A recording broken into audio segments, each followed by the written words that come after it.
Hello दोस्तों, आज की वीडियो में हम आपको बताएंगे पोस्ट ऑफिस की MIS स्कीम यानी कि मंथली इनकम स्कीम 2025 के बारे में।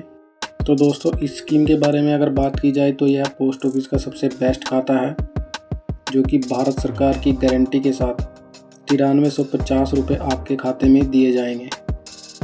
तो अब बात कर लेते हैं इस खाते को कौन खुलवा सकता है, कितने पैसे जमा कराकर आप इस खाते को खुलवा सकते हैं और कितना आपको ब्याज मिलेगा, खाता समय से पहले बंद होने पर क्या होगा, टैक्स, नॉमिनेशन, रिन्यूअल, बाकी सब बातें भी इस बारे में बात करेंगे।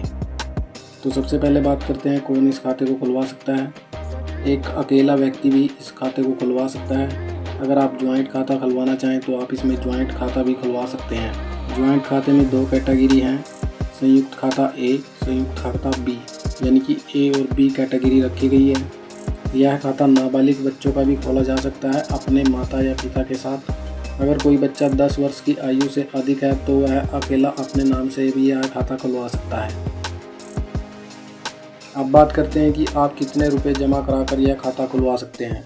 अगर आप न्यूनतम 1000 रुपये भी जमा कराएं तो आप यह खाता खुलवा सकते हैं।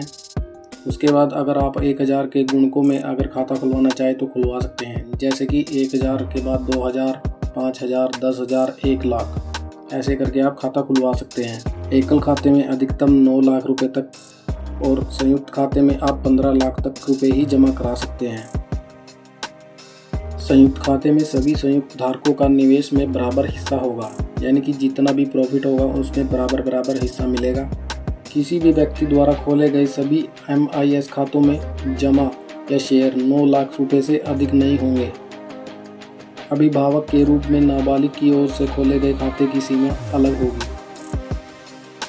तो दोस्तों, अब बात करते हैं ब्याज की।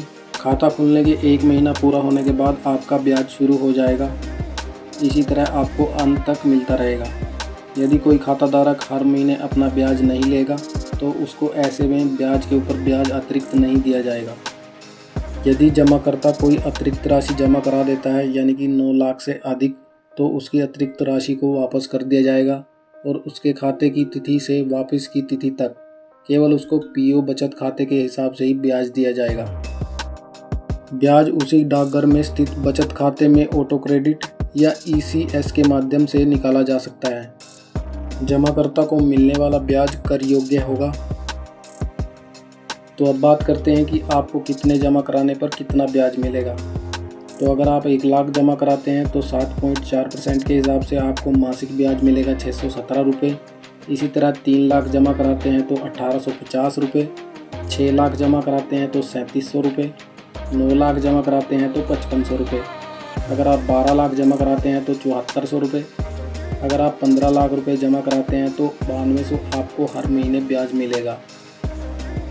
तो अब बात करते हैं इस स्कीम को अगर समय से पहले बंद किया जाएगा तो क्या होगा। जमा की गई तिथि से 1 वर्ष की समाप्ति से पहले कोई भी आप राशि नहीं निकाल सकते। यदि खाता खोलने की तिथि 1 वर्ष के बाद और 3 वर्ष से पहले खाता बंद किया जाता है तो आपके मूलधन में से 2% की बराबर की कटौती की जाएगी और शेष राशि का भुगतान किया जाएगा। यदि खाता खोलने की तिथि से 3 वर्ष के बाद और 5 वर्ष से पहले खाता बंद करते हैं तो आपके मूलधन में से 1% की बराबर की कटौती की जाएगी और शेष राशि का आपका भुगतान होगा। संबंधित डाकघर में पासबुक के साथ निर्धारित आवेदन पत्र जमा कराकर खाते को आप समय से पहले बंद कर सकते हैं। तो अब बात करते हैं परिपक्वता पर खाता बंद करने पर क्या होगा। खाता खुलने की तिथि से 5 वर्ष की समाप्ति पर संबंधित डाकघर में पासबुक के साथ निर्धारित आवेदन पत्र जमा कराने के बाद यह खाता बंद किया जा सकता है। यदि खाताधारक की परिपक्वता से पहले मृत्यु हो जाती है तो उसका खाता बंद किया जा सकता है और आपके नॉमिनी या कानूनी तौर पर जो भी उत्तराधिकारी होंगे उनको राशि वापस कर दी जाएगी। ब्याज उस महीने तक का भुगतान किया जाएगा जिसमें वापस की गई है।